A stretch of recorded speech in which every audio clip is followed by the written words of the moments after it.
a people of movement.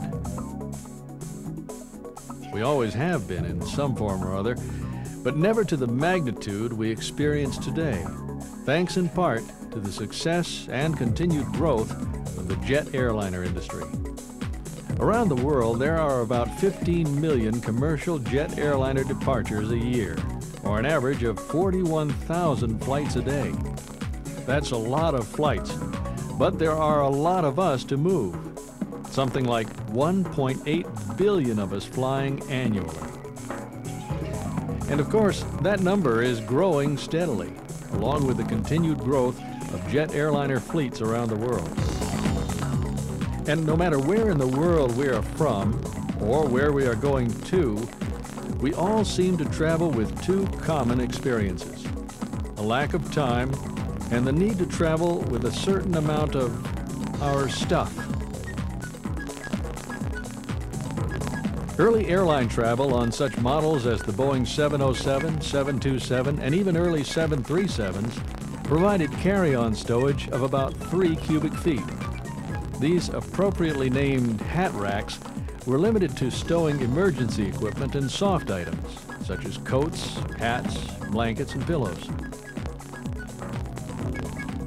As the type and quantity of passenger carry-on baggage has evolved, so too have the stowage bin designs.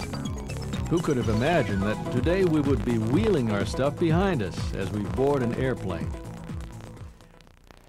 Today's stowage bins have volumes approaching 16 cubic feet, with maximum content loads of 180 pounds.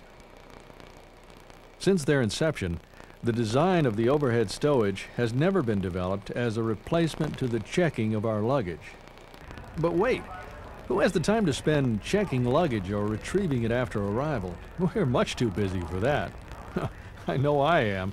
And besides, I may need my super-fast laptop to complete that proposal. And I never go anywhere without my briefcase and portable fax. And look, there's always room in these overhead bins. And sometimes it just requires a little extra effort. Hey, how was I supposed to know that my portable fax was going to, as they say, shift in flight? Oh my goodness. Are you all right, sir? Yeah. Turns out this type of incident is not an isolated occurrence, as I soon learned from the flight attendant. Some estimates say that 4,500 passengers and crew are injured yearly by items falling out of overhead stowage bins. That's at least 12 injuries a day. Proper loading is important in decreasing the risk of injury. The natural passenger behavior is to load the bin to capacity regardless of the size or weight of the baggage, and the volume of baggage placed inside a stowage bin significantly affects baggage retention. To determine if a bin is properly loaded, the user or flight attendant must first be aware of the incident potential of carry-on baggage. This will determine how the baggage should be properly stored. Based on the incident rate, carry-on baggage can be placed into one of 4 categories. The first category, high incident potential baggage, includes such items as briefcases, suitcases, bottles, laptop computers, and heavy duffel bags. These items are considered to be high potential items because of their heavy weight, hard exterior surface, or undefined shape, sharp edges, and their low friction exterior surfaces. Medium incident potential items, the second category, include garment bags, gym bags, cameras, and camera bags. These items are usually awkward to stack items on, as well as being very uneven in weight distribution. The third category, low or no incident potential, include pillows, blankets, coats, newspapers, and magazines. The low potential of these items is obvious. The final category consists of items deemed as unsuitable for carry-on baggage. They include baggage trolleys, baby strollers, excessively large or heavy parcels, and certain sporting equipment such as snow or water skis, ski boots, bowling balls, and golf clubs and golf bags. These items are considered inappropriate for overhead stowage bins because of their extremely awkward shapes, heavy weights, and inability to safely stack items on top. Baggage in this category should be restricted to the cargo compartment, or an appropriate location in the passenger compartment, such as under the seat or in a closet. There are two basic design types of overhead stowage bins. The shelf bin is the most common design and is easy to identify. Since the door opens outward, extra care should be taken to ensure proper loading. The pivot and articulating bin designs have a controlled rate of opening and provide good visibility during opening and closing. Although cabin crews are not personally responsible for loading passenger carry-on baggage, supervised monitoring of the loading process can greatly reduce article retention incidents. Place Category 1 items directly on a stowage bin shelf. These include items of high spillage potential due to weight, hard exterior surface, or undefined shape.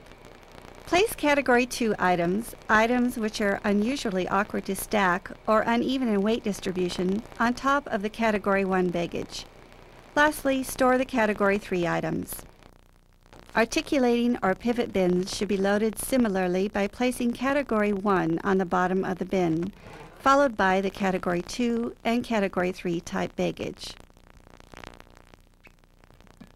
An improperly loaded overhead stowage bin has a higher probability of becoming unstable during routine flight maneuvers than does a properly loaded bin. Unsupervised loading can lead to an improperly loaded bin. Do not allow Category 1 baggage to be densely packed or stacked on top of each other. If a particular bin is full of Category 1 baggage, relocate a portion of the baggage to an adjacent bin. Avoid overpacking the bins. Many of the incidents involving luggage falling out of overhead bins have occurred because too much baggage has been packed in the bins. Prior to takeoff, the stowed baggage should be stable with the bin doors open. Do not use the stowage bin door to compress or stabilize the baggage.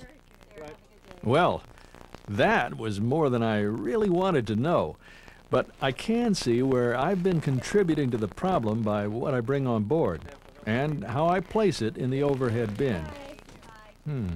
Maybe I'll try to leave some of this stuff at home next time.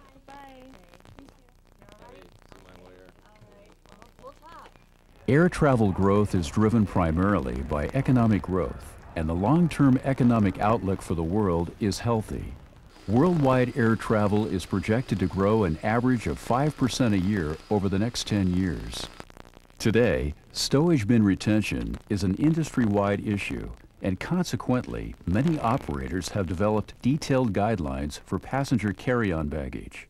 These guidelines establish maximum allowable baggage size, weight, and quantity.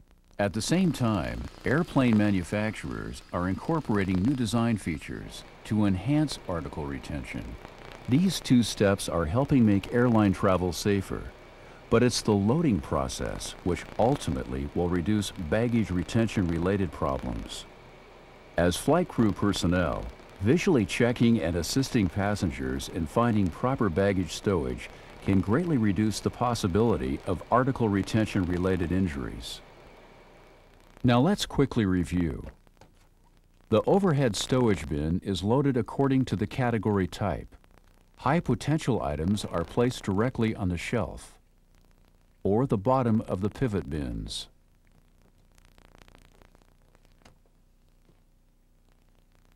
Category 2 or medium potential items are stowed the same if possible or on top of any of the Category 1 items.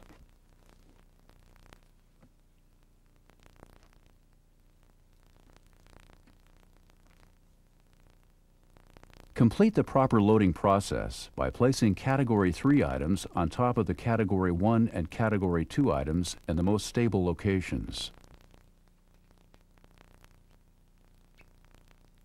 And lastly, Category 4 baggage should be restricted to the cargo compartment or an appropriate location such as under the passenger seats.